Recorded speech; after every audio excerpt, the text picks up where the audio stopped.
माता की, भारत माता की। ना తెలంగాణ కుటుంబ సభ్యులందరికీ శుభాభినందనలు। तेलंगाना की इस धरती पर आप सभी को मेरा नमस्कार।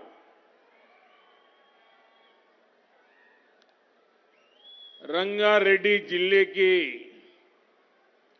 ये महेश्वरम विधानसभा अपने शिव गंगा मंदिर के कारण काफी प्रसिद्ध है। मैं काशी नगरी का सांसद हूं, जिसे शिव और गंगा की नगरी कहा जाता है। महेश्वरम की इस पुण्य भूमि पर आपके बीच आकर मुझे बेहद खुशी हो रही है। आप सभी ने इतनी बड़ी संख्या में यहां आकर स्पष्ट संदेश दे दिया है। राजनीति के ज्ञानियों को संदेश दे दिया है।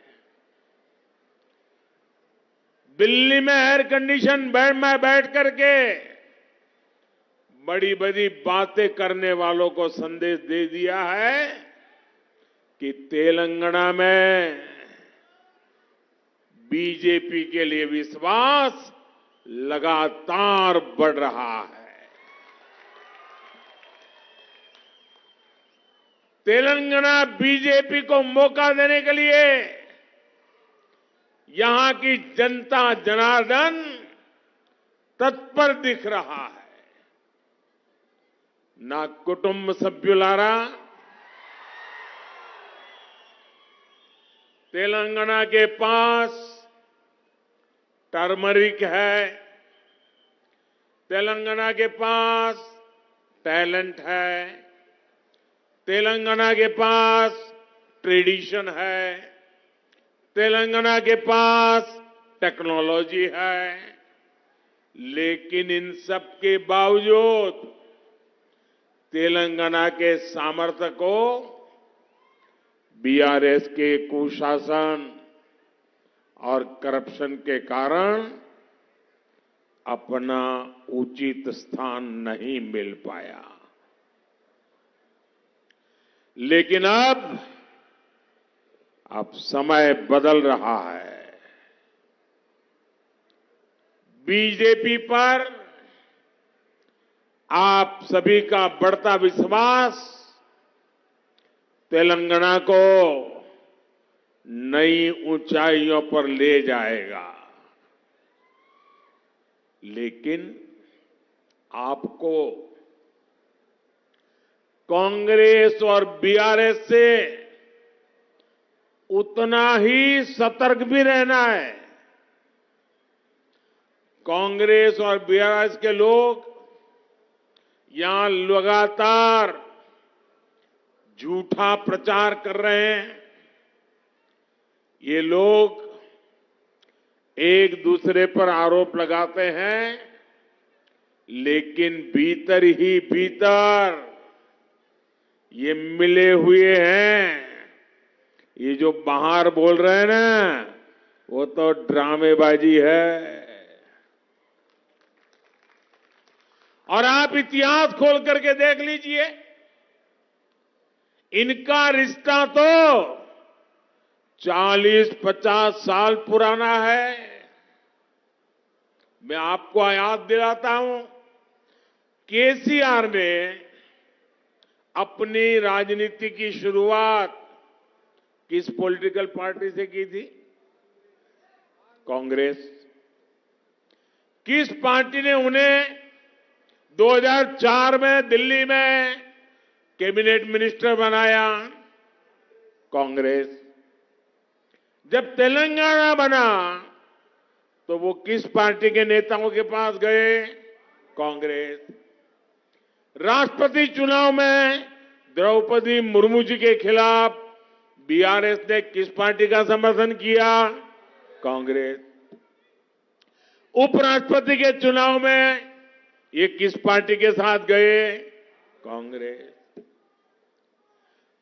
अरे इतना ही नहीं, हमारी सरकार के खिलाफ कुछ दिन पहले जो पार्लियामेंट में अविश्वास प्रस्ताव आया तो ये बीआरएस ने किसको साथ दिया?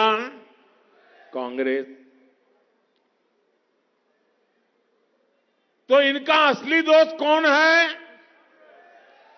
इनकी मिलीभगत किससे है?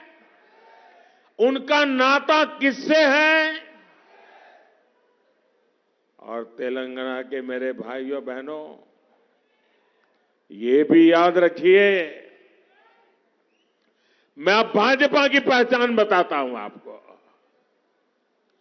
आप याद कीजिए वो कौन सी पार्टी थी? इन्हें हुजराबाद में हराया बीजेपी ने हराया। किस पार्टी ने इन्हें दुबक्का में हराया? बीजेपी ने। किस पार्टी से जीएचएमसी के चुनाव में हारते हारते बच गए? बीजेपी। और इसलिए ये सबसे ज्यादा किससे डरते हैं? बीजेपी से। दोनों डरते हैं। ना कुटुंब सभ्युलारा, महेश्वरम की ये सीट इसकी सबसे बड़ी मिसाल है कि कांग्रेस और बीआरएस कैसे एक ही सिक्के की दो बाजू है।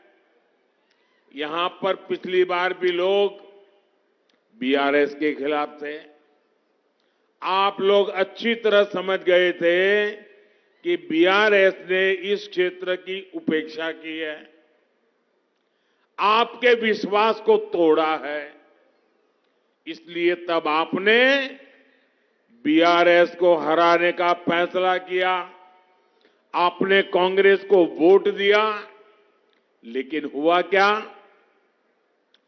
कांग्रेस की प्रत्याशी ने अपनी पार्टी छोड़कर बीआरएस ज्वाइन कर ली और सरकार का हिस्सा भी तक बन गई। यानी तेलंगाना में कांग्रेस को दिया हुआ हर वोट वो बीआरएस को ही मजबूत करता है।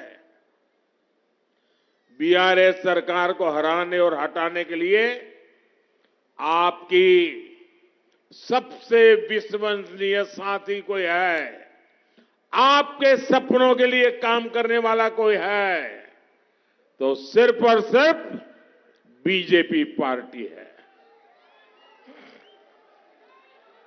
और तेलंगाना के मेरे नौजवान, मेरी बात लिख करके रखिए। तेलंगाना की माताएं, बहनें, किसान, युवान, मजदूर, दलित, आदिवासी, पिछड़े, सब लोग, मैं आपको गारंटी देता हूं, आपके सपने ये मोदी का संकल्प है।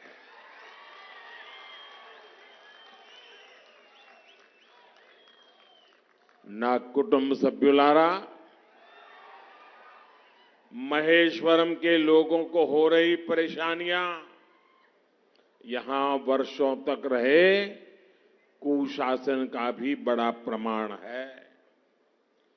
यहां ज्यादा पानी या कम पानी दोनों ही आफत का कारण बनते हैं।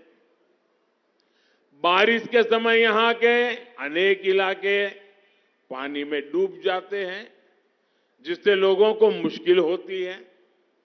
वहीं दूसरी ओर महेश्वर के अनेक हिस्सों में लोग पीने के पानी की किल्लत महसूस करते हैं।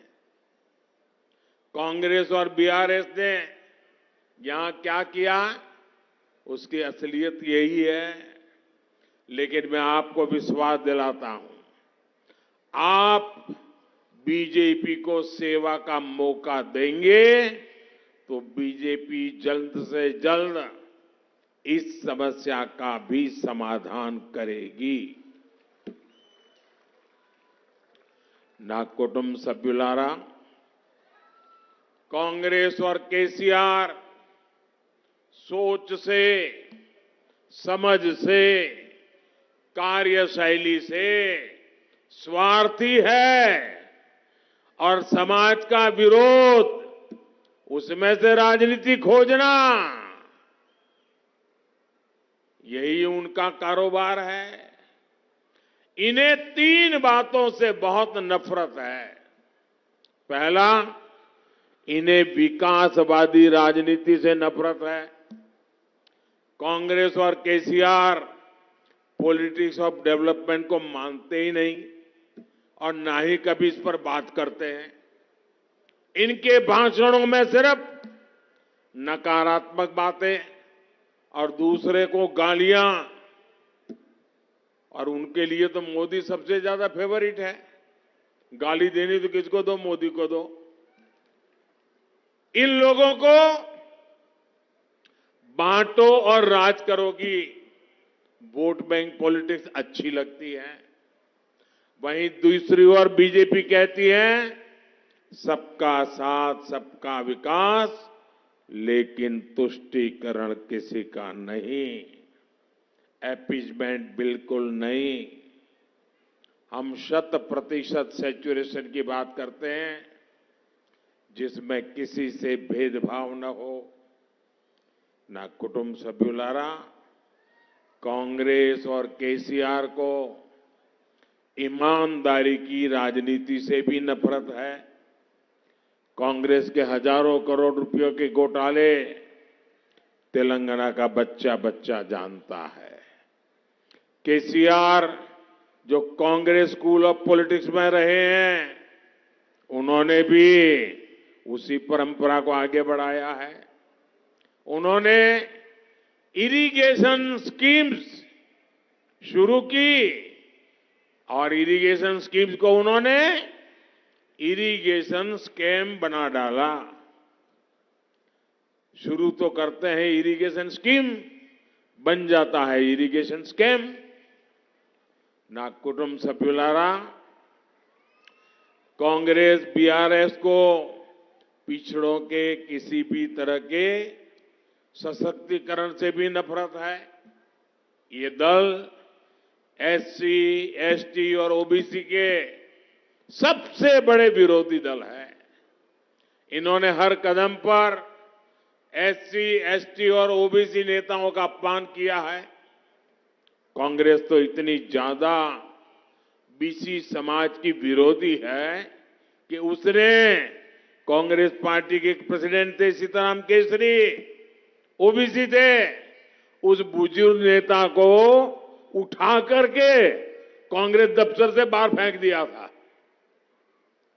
कांग्रेस के नेता लगातार बीसी समाज को चोर बोलते हैं और बीसी को चोर कहने के कारण कांग्रेस को एक नेता को कोर्ट ने 2 साल की सजा लगा दी है. अभी जमानत पे घूम रहे हैं. लेकिन अभी भी उनका घमंड 7वें आसमान पर है. बीसी समाज का ये घमंड तोड़ कर रहे. ये बीसी समाज कांग्रेस के इस घमंड को चूर चूर करके रहेगा और ये हम सब ने संकल्प करना चाहिए. ना कुटुंब सभ्युलारा, ये लोग शोषितों वंचितों के साथ नहीं, बल्कि इन्हें सबसे ज्यादा अपना स्वार्थ दिखता है. केसीआर ने दलित सीएम बनाने का वादा किया था, लेकिन हुआ कुछ नहीं. इनकी दलित बंधु स्कीम बीआरएस विधायक बंधु स्कीम बन गई. इन दोनों दलों ने मिलकर भारत की पहली महिला आदिवासी राष्ट्रपति द्रौपदी मुर्मू जी को हराने के लिए भी आकाश पाताल एक कर दिया। ना कुटुंब सभ्युलारा, सच्चे विकास का सबसे बड़ा उद्देश्य यही है, यह सभी व्यक्तियों तक पहुंचे, ना कोई पीछे छूटे और न किसी को पीछे छूट जाने का एहसास हो।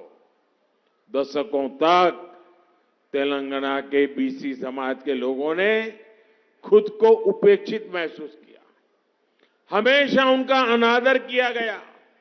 लेकिन अब बीजेपी ने यह वादा किया है कि इस क्षेत्र को अब बीसी समाज से आने वाला पहला सीएम मिलेगा। ये हमारा वादा है आपको। अब जिम्मेवारी आपकी है। अगर आप बीसी सीएम चाहते हैं तो सबने मिलकर के बीजेपी को जिताना होगा। आपके सपने पूरा करने का काम हम करेंगे। और बीजेपी जो कहती है वो करके दिखाती है। ना कुटुंब सभ्युलारा, बीजेपी को इस बात का भी एहसास है कि यहां दलित समुदाय कितनी समस्याओं से जूझ रहा है। यहां दलितों में भी कुछ वर्ग अन्य लोगों की अपेक्षा ज्यादा उपेक्षित रह गए। बीजेपी मादिगा समुदाय के साथ हुए अन्याय को भी भली भांति समझती है। इस अन्याय का दूर करने के लिए भारत सरकार की कमेटी सारी प्रक्रिया को तेज करने का काम कर रही है। मादिगा समुदाय से जुड़ी एक बड़ी न्यायिक प्रक्रिया सुप्रीम कोर्ट में भी चल रही है। ये केस मजबूत हो सके, इसके लिए हम हर संभव प्रयास कर रहे हैं। इन सभी विषयों पर कल ही, क्योंकि मैं कल चुनाव प्रचार में से एक दिन दिल्ली गया था, तो कल ही मैंने दिल्ली में अफसरों से को बुलाया और पूरा रोड मैप बना करके दिया है कि मुझे काम तुरंत चाहिए। साथियों, भाजपा सरकार में विकास का लाभ गरीबों, किसानों, महिलाओं और एससी, एसटी, बीसी समाज तक लगातार पहुंच रहा है। हमने मुफ्त वैक्सीन, मुफ्त ration, PM Awas Yojana, Jan Dhan bank account, नल से जल, ऐसी कितनी ही योजनाएं आप लोगों के लिए शुरू की। हम गरीबों के लिए इतना काम इसलिए कर पा रहे हैं क्योंकि हमने अर्थव्यवस्था का कुशल प्रबंधन किया और घोटालों पर लगाम लगाई। लेकिन तेलंगाना में जो हो रहा है वो तो चौंकाने वाला है। ये बीआरएस सरकार में सरकारी कर्मचारियों को समय पर सैलरी नहीं मिल रही है, पेंशनर को समय पर पेंशन नहीं मिल पा रहा है।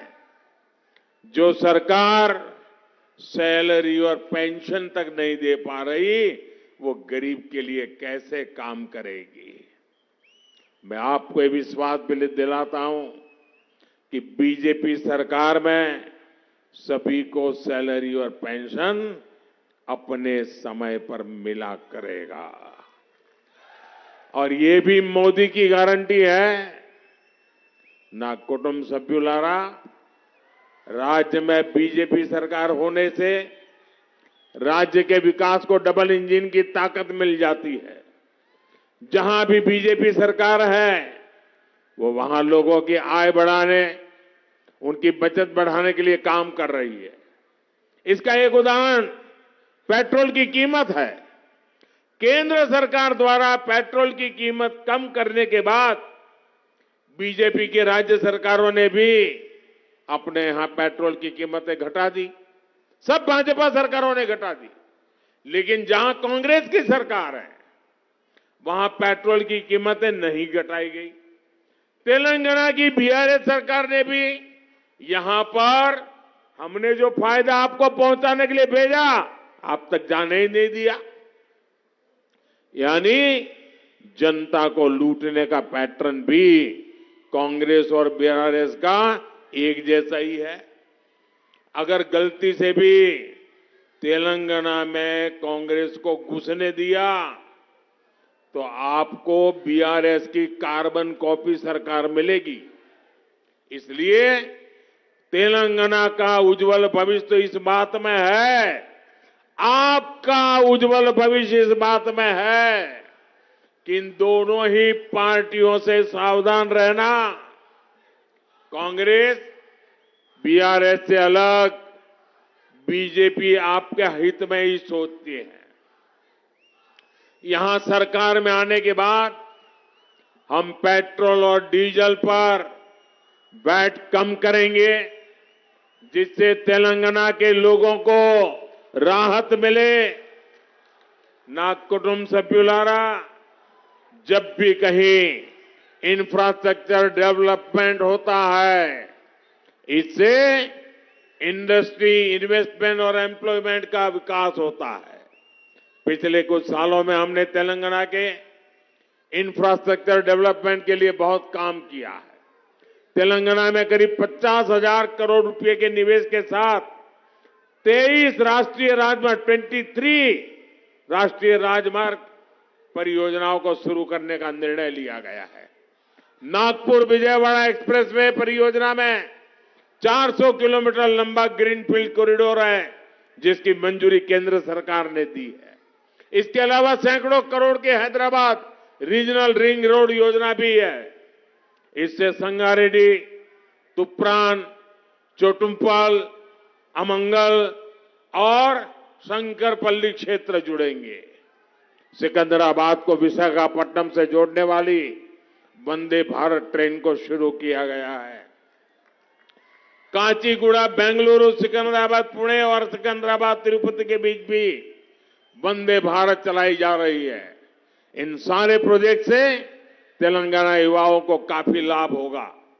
इन्हें रोजगार के नए अवसर मिलेंगे। ना कुटुंब सभ्युलारा, बीजेपी के इन प्रयासों के बीच आपको एक और बात याद रखनी है, कांग्रेस और बीआरएस कभी भी उन प्रोजेक्ट को तेजी से बढ़ने नहीं देंगे।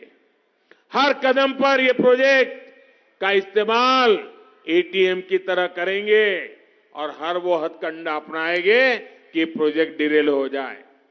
जब तक उनकी जेब नहीं भरेगी, कोई काम होने नहीं देंगे। इसलिए जरूरी है कि तेलंगाना में भी डबल इंजन की सरकार बने, बीजेपी की सरकार बने। साथियों, बीजेपी का ट्रैक रिकॉर्ड हमेशा किसानों के लिए काम करने का रहा है। देश के करोड़ों किसानों को पीएम किसान सम्मान निधि के रूप में 3.25 लाख करोड़ रुपए से ज्यादा की राशि भेजी गई है। तेलंगाना में ऐसे 40 लाख किसान हैं जिन्हें इसका लाभ हुआ है। इसके अलावा केंद्र सरकार फर्टिलाइजर सब्सिडी का भी लाभ किसानों को देती है। दुनिया के बड़े बड़े देशों में यूरिया की बोरी 2,500 से 3,000 रुपए तक में पड़ती है। भारत को भी प्रति बोरी यूरिया इतने ही खर्च करना पड़ता है लाने के लिए, लेकिन बीजेपी सरकार वो बोरी भले महंगी लाए, लेकिन मेरे किसान को तो 300 से भी कम रुपये में मुहैया करा देती है। ना कुटुंब सभ्युलारा, बीते वर्षों में यहां पैडी की 1,30,000 करोड़ रुपए से ज्यादा की खरीदी हुई है। केंद्र सरकार किसानों से बॉइल्ड राइस भी लेती है। अब हमारी सरकार ने निश्चय किया है कि इस खरीफ सीजन में तेलंगाना के किसानों से 20 lakh metric ton boiled rice अतिरिक्त खरीदा जाएगा। इससे एमएसपी का और ज्यादा लाभ हमारे किसानों को मिलेगा। ना कुटुंब सभ्युलारा, बीजेपी एक ऐसी पार्टी है जो विमेन लेड डेवलपमेंट के भाव को मानने वाली पार्टी है। बीजेपी ने हाल में नारी शक्ति वंदन अधिनियम को पास किए के महिलाओं के लिए नया इतिहास रचा है। नारी सशक्तिकरण के लिए ये धारा तेलंगाना में भी बह रही है। हमने करोड़ों महिलाओं को धुएं से मुक्ति का जीवन दिया है। हमारी बेटी बचाओ बेटी पढ़ाओ और सुकन्या समृद्धि योजना जैसे अभियानों को पूरी दुनिया सराहा है। गांव में जमीनी स्तर पर महिला उद्यमियों का निर्माण हो, इसके लिए तेलंगाना बीजेपी ने नए संकल्प लिए हैं। मुझे विश्वास है कि तेलंगाना की महिलाएं बीजेपी को मिले समर्थन का सबसे मजबूत आधार बनेगी। ना कुटुंब सभ्युलारा, बीजेपी अकेली पार्टी ऐसी है जिससे आपके बच्चों की चिंता है, आपके बच्चों के भविष्य की चिंता है, जबकि कांग्रेस और बीआरएस दोनों ही अपने परिवार के बच्चों के लिए चिंतित है। लेकिन मुझे विश्वास है इस बार तेलंगाना परिवारवाद को नकार देगा, इस बार तेलंगाना तुष्टिकरण को नकार देगा, इस बार तेलंगाना कांग्रेस और बीआरएस दोनों को नकार देगा। यहां पर बीआरएस की निजामशाही और कांग्रेस की सुल्तानशाही दोनों के लिए कोई जगह नहीं है। तेलंगाना में एक ऐसी सरकार होगी जो सबका साथ, सबका विकास, सबका विश्वास और सबका प्रयास के लिए काम करेगी। मुझे विश्वास है कि तेलंगाना के लोग बीजेपी को एक ऐतिहासिक जनादेश का आशीर्वाद देंगे। आप इतनी बड़ी तादाद में आए, हमारे सब साथियों को आशीर्वाद दिया, इसलिए मैं आपका विशेष रूप से आभार व्यक्त करता हूं। मेरे साथ बोलिए भारत माता की। दोनों मुट्ठी बंद करके पूरी ताकत से बोलिए भारत माता की, भारत माता की, भारत माता की। बहुत बहुत धन्यवाद।